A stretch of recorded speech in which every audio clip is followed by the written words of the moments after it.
নওগাঁর বদলগাছিতে ৬০ বছর বয়সী প্রতিবেশী বৃদ্ধ আব্দুস সাত্তারের বিরুদ্ধে ১০ বছরের এক শিশুকে ধর্ষণ ও আরেক শিশুকে ধর্ষণ চেষ্টার অভিযোগ উঠেছে। শুক্রবার রাতে এ বিষয়ে থানায় মামলা করেছেন ভুক্তভোগীর বাবা।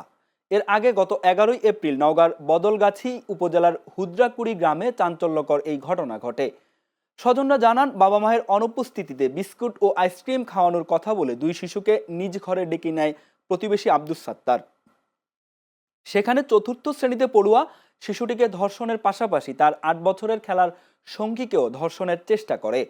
ঘটনার পর ভয়ে শিশুটি চুপ থাকলেও শারীরিক অবস্থার অবনতি হলে শুক্রবার সকালে তাকে হাসপাতালে ভর্তি করা হয়। সেখানে চিকিৎসকের কাছে লোমহর্ষক এই নির্যাতনের বর্ণনা দেয় শিশুটি। এদিকে ঘটনা জানাজানির পর থেকে পলাতক রয়েছে অভিযুক্ত আব্দুস সাত্তার। পুলিশ অভিযুক্তকে গ্রেপ্তারের চেষ্টা চালাচ্ছে।